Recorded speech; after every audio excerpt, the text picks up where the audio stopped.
antipop.fr. La pop culture jusqu'au bout des ondes.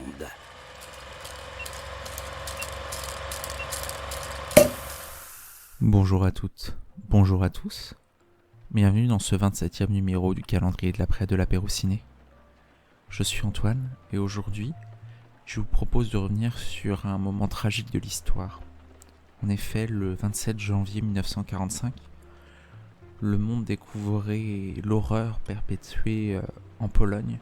En effet, le 27 janvier 1945, c'est le jour de la libération du camp d'extermination nazi d'Auschwitz-Birkenau. Justement, cette libération des camps et la Shoah en général est un thème extrêmement exploité au cinéma.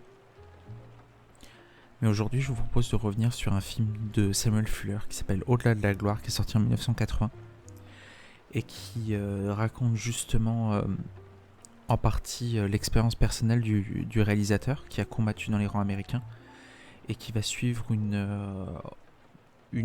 division, une division de la Big Red One, de la première division d'infanterie des États-Unis, des débarquements siciliens et normands jusqu'à la libération d'un camp, en l'occurrence dans le film, le camp de Falkenau en Tchécoslovaquie. Falkenau ou Sokolov. Pourquoi il faut voir ou revoir Au-delà de la gloire ? Premièrement, c'est évidemment pour l'apport qu'a Samuel Fuller, donc Samuel Fuller qui réalise et qui scénarise le film. On sent vraiment cet apport de l'expérience personnelle. On sent que c'est un devoir presque mémoriel du metteur en scène ici. C'est un film qui est lourd émotionnellement. On sent que c'est un film de guerre, il est construit comme un film de guerre. Et on sent que la guerre en elle-même, c'est pas ce qui intéresse Samuel Fuller ici. On sent que c'est vraiment ceux qui la font qui intéressent. Et ce parcours de cette jeune troupe emmenée par Lee Marvin en figure expérientielle dans le rôle du sergent Possum, entouré de jeunes gens, je pense notamment à Mark Hamill. Donc en 1980, il sort du succès de Star Wars, il monte et il va un rôle qui est complètement à contre-emploi pour Mark Hamill ici. Vraiment le devoir mémoriel de progression humaine dans l'horreur apporte vraiment une charge émotionnelle forte sur le film. On sent vraiment tout l'apport que Samuel Fuller apporte ici et qui en fait un film riche émotionnellement. A fortiori dans sa version complète, puisque initialement il est sorti, la version originale durait 113 minutes, à l'occasion du Festival de Cannes en 2004, une version restaurée qui sort de quasiment 3 heures, de 162 minutes, qui apporte vraiment beaucoup plus.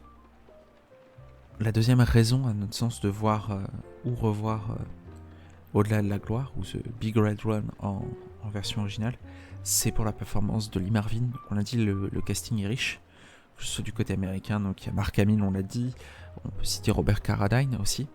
Du côté français, vous aurez l'occasion de voir Guy Marchand, de voir Stéphane Audran, de voir Marthe Villalonga, entre autres. C'est la performance de Lee Marvin. On sait qu'initialement c'était John Wayne qui devait jouer le rôle. Samuel Fuller lui a préféré Lee Marvin, qui pensait plus adapté au rôle. Et en fait, Lee Marvin, il est vraiment monolithique, émotionnel. C'est lui qui porte, on sent tout le poids expérientiel qu'il apporte derrière. On est très loin du personnage qu'on peut avoir dans Liberty Valance ou dans Les 12 salopards. Vraiment ici, il porte le film vraiment dans cette figure tutélaire pour les jeunes de sa troupe.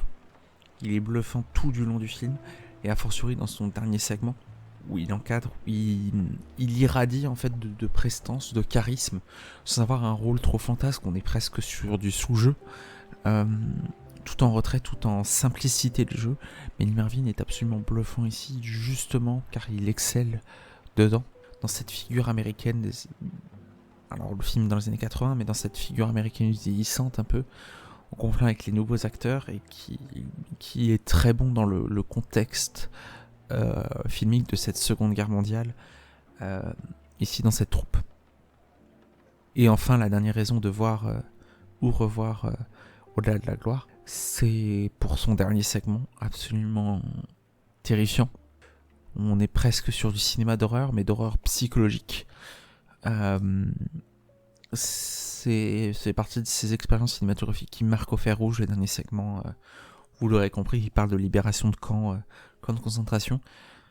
Rarement dans le cinéma de fiction, on a filmé avec autant de prouesse cinématographique, avec autant d'effroi lorsque le film sort en 1980. Cette libération, cette découverte horrifique des soldats, de ce qui s'est perpétué derrière ces barbelés. Ça glace véritablement le sang. Mention spéciale notamment à un passage avec Mark Hamill qui montre que c'est un très très grand réalisateur. On rappelle tout de même en 1980, on n'a pas eu la chance de voir un film comme Shoah.